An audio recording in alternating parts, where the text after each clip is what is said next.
Carrefour de l'Odéon.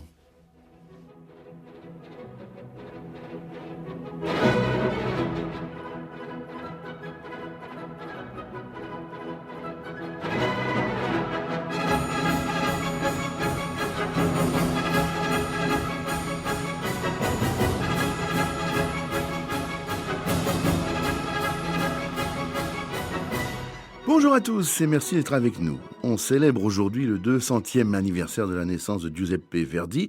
Certains disent que c'est le 9, enfin la grande fête mondiale a lieu le 10, aujourd'hui même, et on peut dire qu'il a eu une jeunesse assez banale, Giuseppe Verdi, une jeunesse en province. Il est né au Roncole, hameau de Bussetto exactement en italien, près de Parma, alors si on continue le jeu il faut le dire en italien, et ce duché de Parme appartient alors au département français du Taro. Verdi est donc né français, il s'appelait Joseph et non pas Giuseppe. Et puis en 1814, l'Autriche a repris Parme et sa mère, elle hésitait sur la date de naissance, mais enfin peut-être qu'il y a une question de, je sais pas, d'heure dans la nuit. Elle disait qu'il était né le 9 octobre. En tout cas, on sait que le petit Giuseppe Verdi n'est pas si miséreux qu'on le dit parfois. Son père Carlo est aubergiste et petit exploitant agricole. Sa mère Luigia est fileuse. Et puis la taverne des parents fait aussi hôtel et épicerie. Et si sa mère est illettrée, Carlo, le père, gère les comptes et veut donner à son fils une éducation correcte. Il va l'envoyer auprès d'un instituteur et organiste, et puis il va aller à Milan, et à Milan ça va être la catastrophe. Giuseppe Verdi va être refusé au conservatoire, vous imaginez, alors que maintenant le conservatoire s'appelle Verdi et que l'orchestre très important de Milan s'appelle lui aussi Verdi, on l'a refusé parce que certains disent qu'il était un peu trop âgé et d'autres disent qu'il avait une mauvaise position des mains sur le clavier. C'est quand même un comble.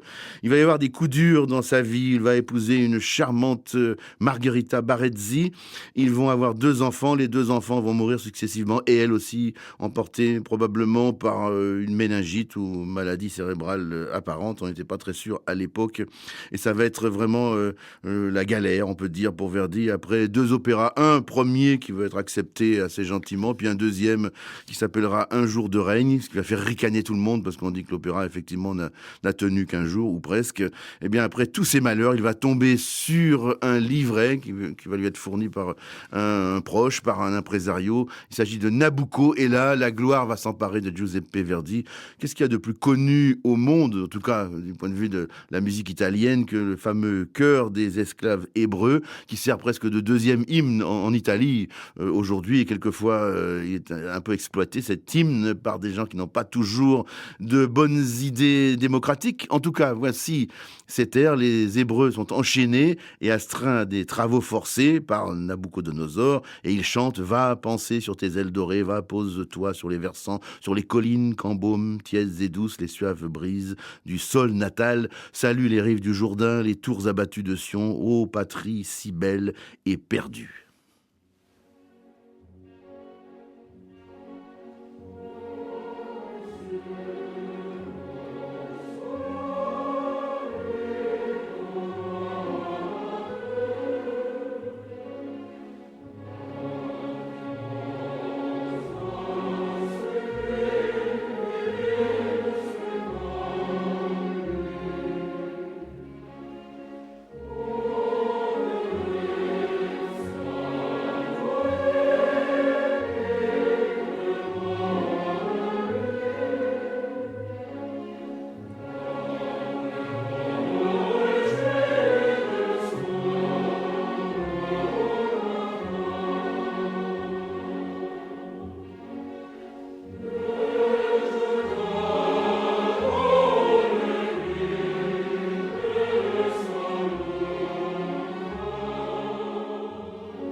Le chœur des esclaves hébreux de Nabucodonosor de Giuseppe Verdi, par l'orchestre et le chœur de la Scala de Milan, dirigé par Riccardo Muti.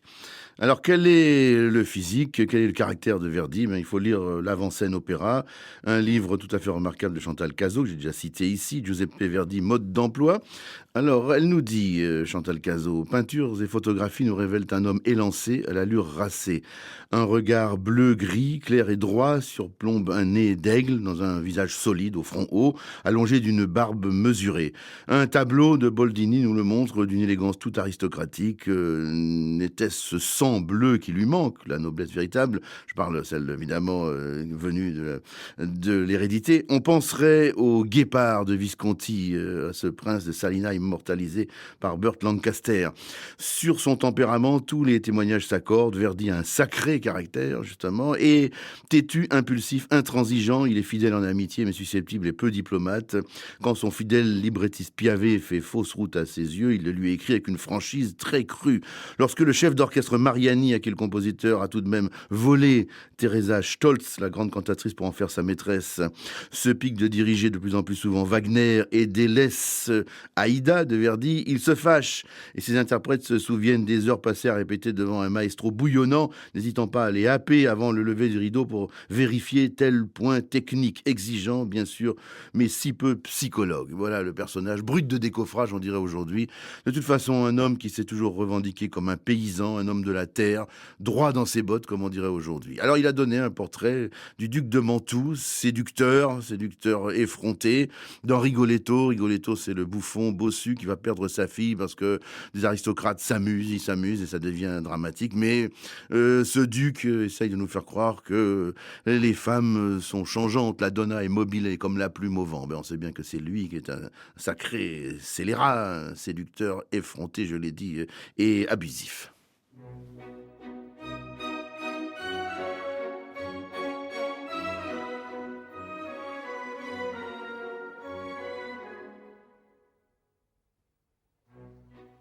La donna è mobile, qual piuma al vento, muta d'accento e di pensiero, sempre una mobile, leggiadro viso, in pianto e in riso e menzognero. La donna è mobile, qual piuma al vento, muta d'accento e di pensier e di pensier e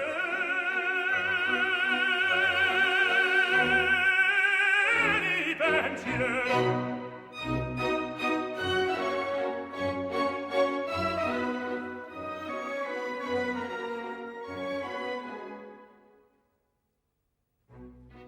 E sempre misero chi a lei s'affida, chi le confida, mal cauto il core, pur mai non sentisi felice a pieno, di su quel seno non viva amore. La donna è mobile, qual più valente, muta d'accento e di pensier e di pensier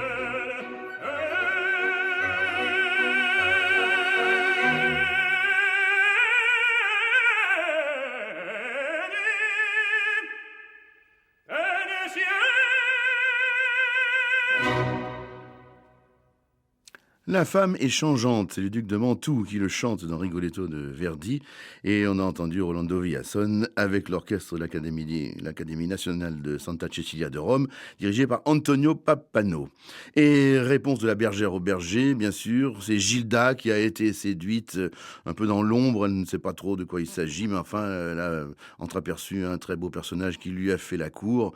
Et il s'est présenté comme un certain Gualtier Maldé. Alors elle croit vraiment que c'est l'amour de sa vie, et Gilda qui va finir malheureusement assassinée un peu par erreur. Elle va chanter Gualtier Maldé, nom de celui que j'aime tant, grave-toi dans mon cœur amoureux, cher nom, toi qui le premier fit frissonner mon cœur, c'est toi qui devras toujours me rappeler les délices de l'amour.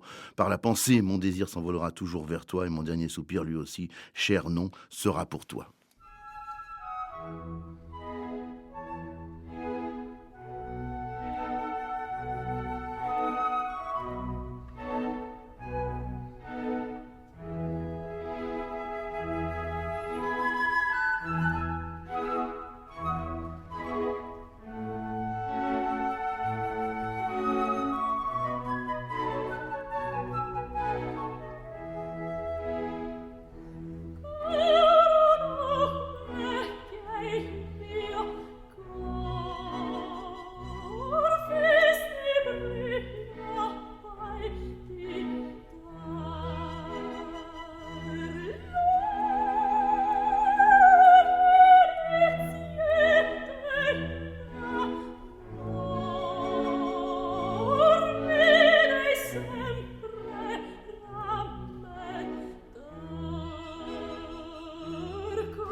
Gualtier Maldé, non chéri, Gilda qui rêve à son premier amour, alors que, évidemment, le duc de Mantoue est un brigand. Nous, on le sait, mais elle ne le sait pas, la pauvrette.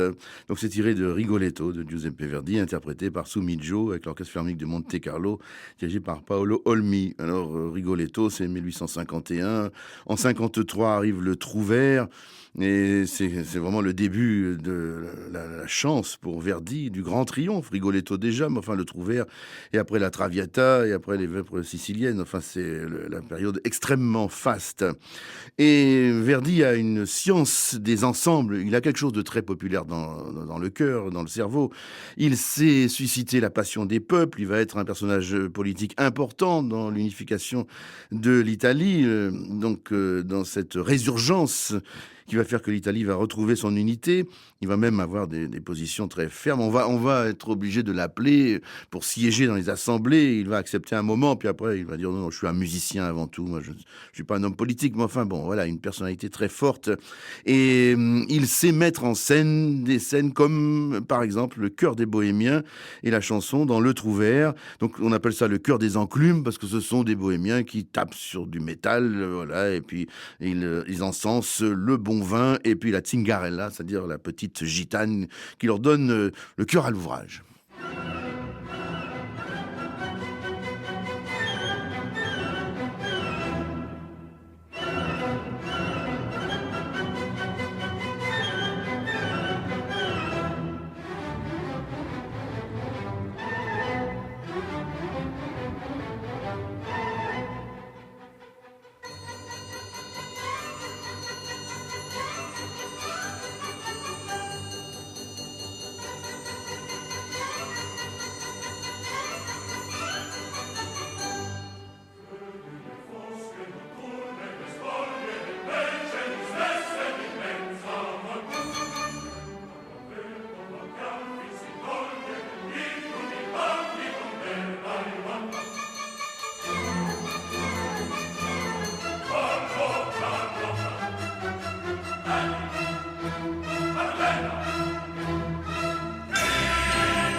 Le Trouvère de Verdi, le chœur des Bohémiens, dit chœur des Enclumes aussi, interprété par le chœur et l'orchestre du théâtre de l'Opéra de Rome, dirigé par Thomas Schippers. Et dans le même opéra, il y a un passage extrêmement virtuose qu'on va entendre dans la voix de Pavarotti, l'indispensable, même si certains ont dit Pavarotti ne savait pas lire la musique. C'est un peu vrai, il l'a dit lui-même d'ailleurs, mais qu'importe, puisqu'il avait ce talent prodigieux. Et après tout, il y a de bons professeurs, des coachs, comme on dirait aujourd'hui.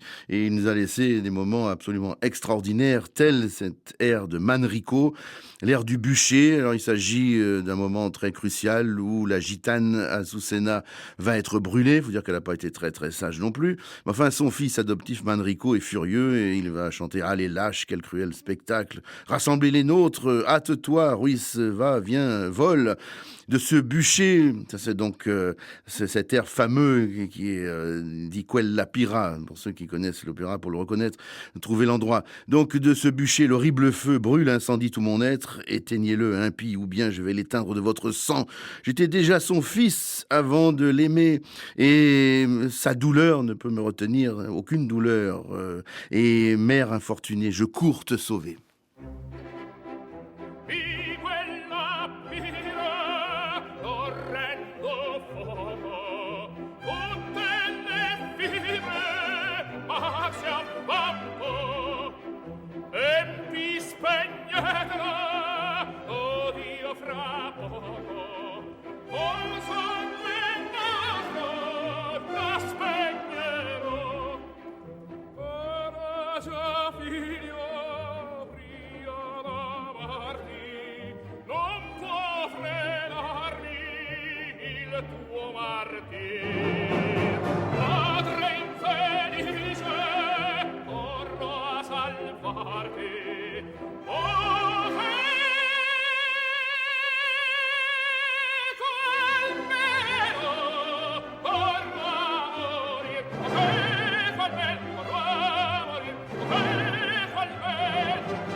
L'incroyable Pavarotti, peut-être qu'il lisait pas la musique, mais quel coffre, quel souffle, quel gosier. Donc, dit Quella Pira, l'air du bûcher, du Trouvère de Giuseppe Verdi, Pavarotti, l'immense, le majestueux avec le chœur et l'orchestre de l'Opéra populaire de Vienne, dirigé par Nicolas Reschigno. Et on avance un petit peu d'un point de vue chronologique, c'est pas mal, ça sert quand même. On peut suivre comme ça l'évolution. Le Trouvère, c'est 1853, l'évolution du maître, et la Traviata, c'est 53 aussi. Il a commencé après. Bon, cette dévoyée, donc cette pauvre femme qui vit de ses charmes et puis qui va rencontrer trop tardivement l'amour. Et il va rejeter Verdi un premier livret de Francesco Piave, avec lequel il travaille souvent pourtant, et il va se décider pour la pièce d'Alexandre Dumas, Fils, la dame aux camélias.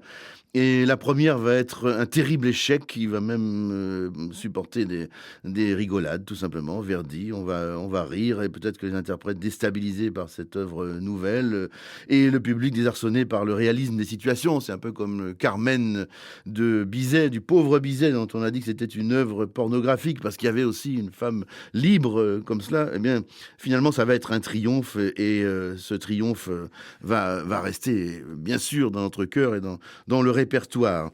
Alors il y a ce passage célèbre où la Traviata, donc c'est Violetta, elle chante folie, folie, c'est un délire, elle voit l'amour s'approcher mais en même temps elle n'y croit pas vraiment, et puis après elle va s'exclamer toujours libre, elle veut rester toujours libre, et on va entendre passer sous ses fenêtres son amoureux, je l'ai dit, arrivé trop tard dans sa vie, mais enfin qui est vraiment fervent, c'est Alfredo, et voilà, l'histoire va se terminer mal, mais là il y a un moment d'effervescence.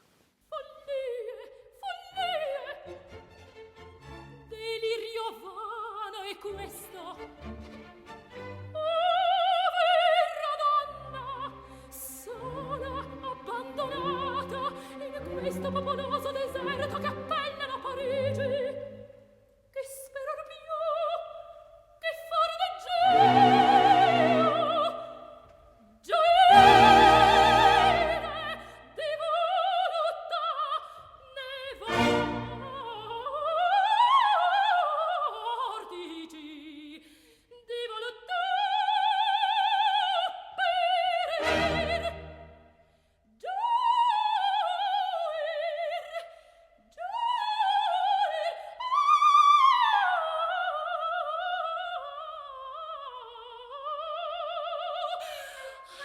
Sempre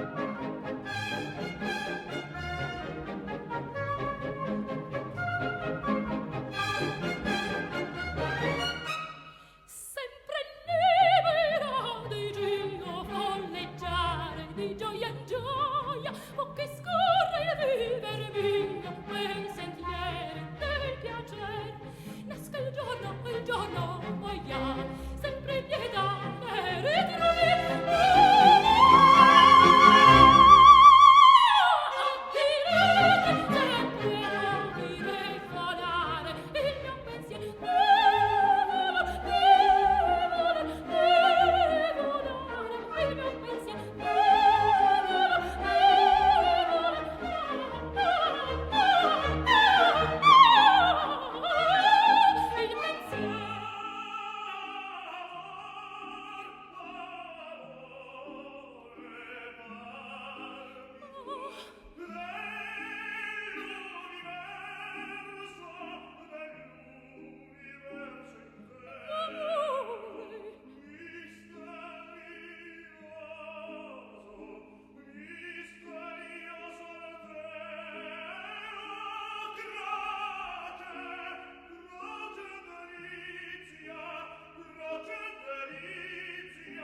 L'air d'exaltation amoureuse de Violetta dans la Traviata, incarnée donc la Traviata par Ileana Kotroubas. On a entendu au loin Alfredo Germont, c'était Placido Domingo, avec l'orchestre et le chœur de l'Opéra d'État de Bavière et dirigé par Carlos Kleiber, une version absolument mythique et tout à fait recommandable toujours, bien sûr. Il y en a d'autres, on ne peut pas tout passer aujourd'hui ni tout citer, mais enfin un petit chemin quand même. En l'honneur de Giuseppe Verdi, dont je rappelle que c'est le 200e anniversaire de cette naissance discutée. Certains disent c'est le 9 et maintenant on dit c'est le 10. Enfin bon, peu importe, on le fait aujourd'hui nous. Et presque tout le monde d'ailleurs. Et voici maintenant les Vêpres siciliennes créées en 1855. Alors qu'est-ce qui se passe là-dedans? C'est une commande d'abord de l'Opéra de Paris et puis Verdi hésite. Il est fâché parce que le directeur ne lui a pas écrit lui-même. On lui a écrit de manière un peu détournée. Et puis ça continue avec pas mal de difficultés. La collaboration entre Verdi et l'Opéra de Paris est difficile. La grande soliste Sophie Cruvelli disparaît en cours de répétition à l'automne 1854 pour une fugue avec son amant. Et ce qui fait qu'on reporte carrément la création à l'année suivante. Et en janvier 1855, Verdi écrit à Louis Crosnier, nouveau directeur de l'opéra, son mécontentement quant au 5e acte écrit par Scribe. Il est fâché aussi contre l'orchestre, mais à la création, c'est un grand succès à l'occasion de l'exposition universelle. Et l'œuvre sera représentée 150 fois au lieu de la quarantaine de soirées prévues. On ne sait pas toujours tout. Alors qu'est-ce qui se passe là-dedans? C'est simplement que les Siciliens ont été envahis par nous, les Français, et puis ils vont se venger, et puis ça va être un bain de sang. Donc nous allons payer très cher cette outrance et cette façon d'aller chez les autres un peu brutalement. Mais évidemment, il y a une histoire d'amour au milieu de tout ça. Et puis il y a le passage très enlevé. Le secret de Verdi, c'est cela. C'est évidemment de grands sentiments, de magnifiques airs et aussi des scènes qui sont tellement populaires comme cette scène des cavaliers ou des gentilshommes où on célèbre enfin parmi les chants et les fleurs l'union et la fin de tant de douleurs.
Le chœur des gentilshommes ou des cavaliers, tiré des Vêpres siciliennes de Giuseppe Verdi, interprété par le chœur John Aldis avec le New Philharmonia, dirigé par James Levine.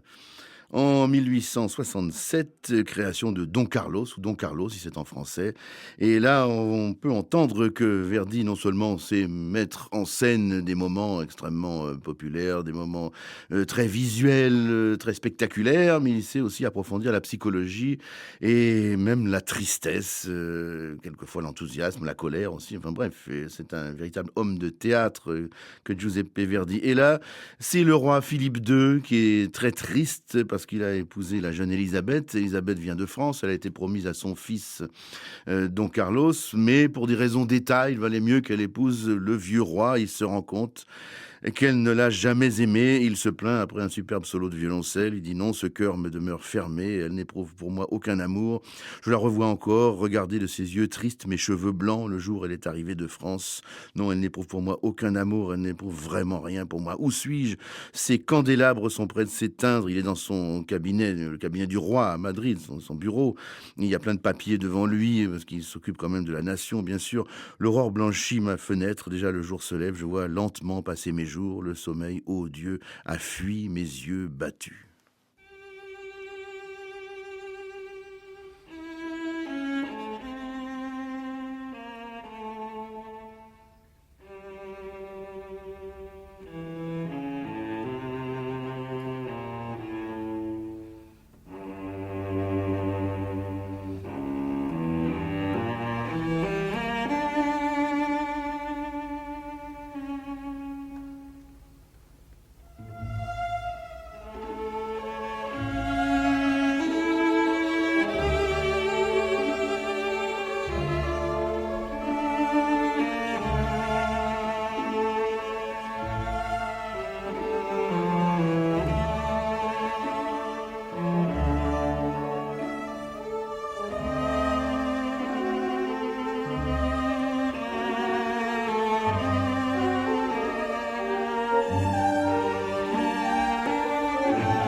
Don Carlos, avec l'air de Philippe II, le roi, le père de Don Carlos, qui se lamente parce qu'il a épousé celle qui devait épouser son fils, tout simplement, Elisabeth, il sent qu'il n'y a pas d'amour en face.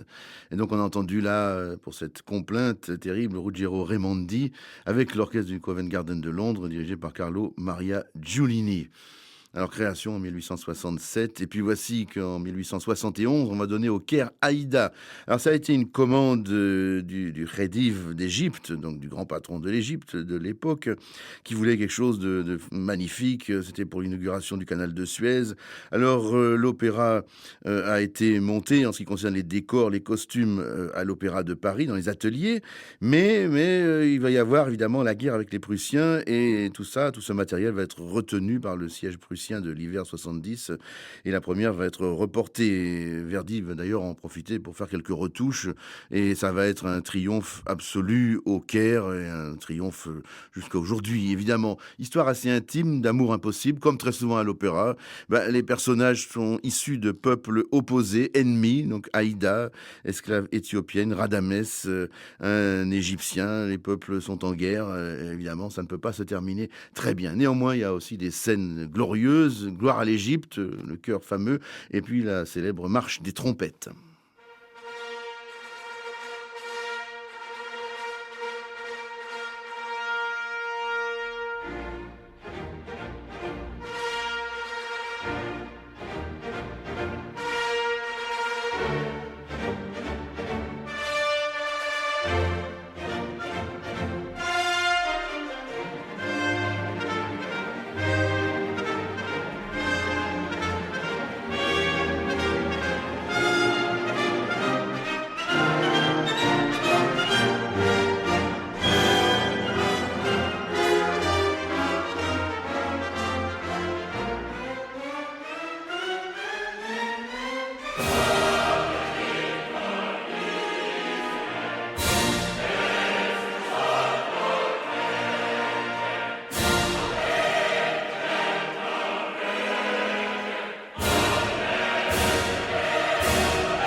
Giuseppe Verdi, Aïda, le chœur Gloire à l'Égypte, et puis la marche des trompettes, interprétée d'ailleurs par les trompettes de l'Académie militaire royale de musique, Kneller Hall, et puis le New Philharmonic Orchestra, dirigé par Riccardo Muti. On ne peut pas tout citer évidemment aujourd'hui, mais enfin on en parle certains autres jours de Verdi, on en parlera encore longtemps je crois.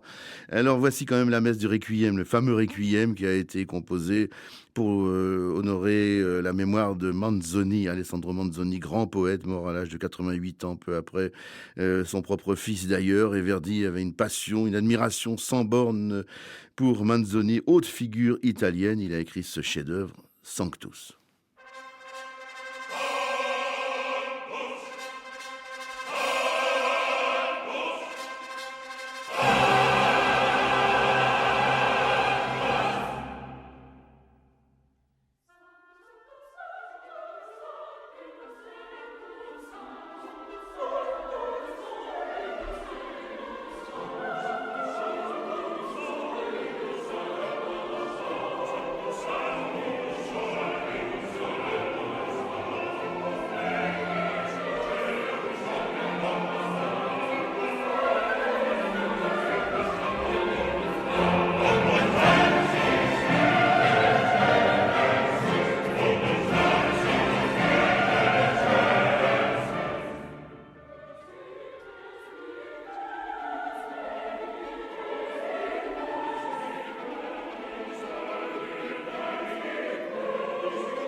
Le Sanctus de la messe de Requiem de Giuseppe Verdi par le chœur et l'orchestre de la Scala de Milan dirigé par Claudio Abbado.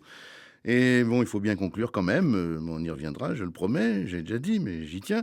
Et donc voici Falstaff, dernière grande œuvre de Giuseppe Verdi. L'opéra bouffe, c'était une vieille blessure. Après l'échec d'un jour de règne en 1840, eh ben, il a terminé avec Falstaff, une bouffonnerie, inspirée évidemment de Shakespeare. Et ce qui est formidable, c'est que le dernier morceau dit, tout en employant le style de la fugue pour montrer que Verdi avait quand même de la technique, ce qu'on lui déniait parfois. Tout au monde est bouffonnerie, l'homme est né farceur, dans son cerveau toujours hésite sa raison, tous des fous, chaque mortel se moque de son pareil, mais celui qui rit le mieux est celui à qui il est donné de rire jusqu'au bout.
Le monde entier est une farce, conclusion de Falstaff de Giuseppe Verdi par le London Symphony Orchestra et Chorus.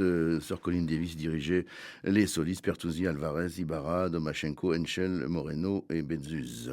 Voilà, un beau témoignage d'ailleurs de Colin Davis qui nous a quittés aussi cette année. C'est presque fini. Je vous recommande toujours Giuseppe Verdi, mode d'emploi par Chantal Cazot chez Avant-Scène Opéra, et aussi Tout Verdi sous la direction du cher Bertrand d'Hermoncourt chez Bouquin Robert Laffont. Et dimanche, après le Masque et la Plume, la 4e symphonie de Tchaïkovski par l'Orchestre Philharmonique de Radio France dirigé par Alexander Vedernikov. Merci à Julien Gabriel, Julien Dumont, Cécile Bonnet-Desclostres et Régine Barjou. Dans quelques minutes, encore heureux avec Arthur Dreyfus.